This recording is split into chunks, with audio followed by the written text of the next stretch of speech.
This is Colin Clark, editor of Breaking Defense at the Farnborough Air Show, Day 2, Tuesday.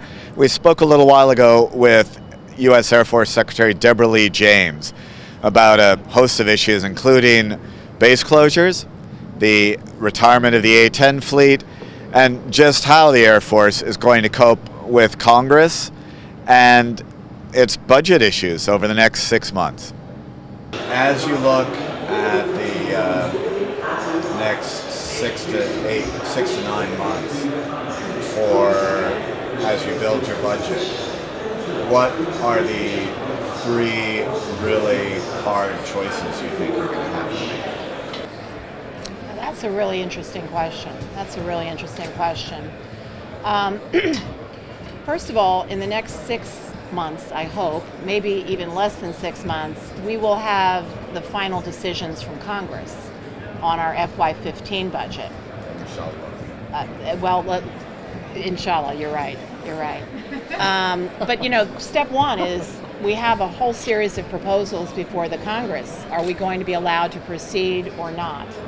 Once we have those answers, then we'll have to determine if we got told no on a particular matter, do we go right back? Do we still think it's the right decision? And if so, we have to go right back again in FY16 and propose it all over again and just keep with it. I will say base closures is something that we think is the right thing to do. We've asked for it, I think, 3 years running. So that's option one. Option two is we rethink. Maybe there's a different way. Maybe there are other conclusions that we will reach. So we may choose to go in a different direction with respect to some of these decisions.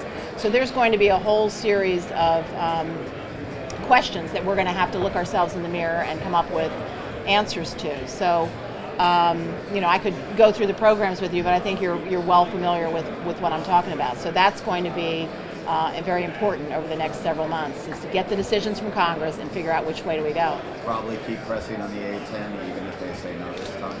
So I'll just give you my perspective on that. I think the A-10 was a proper decision. Retiring it over the course of 5 years, we have a plan.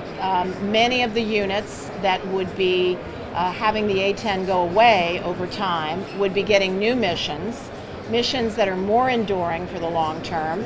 So we would be retaining the bulk of the talent, the bulk of the human beings who are so important to us, reassigning pilots and maintenance people and so forth, the bulk of them, into other missions which are more enduring and long term. So I think it's the right decision. Again, we're going to have to, as a team, sit down and relook the whole thing.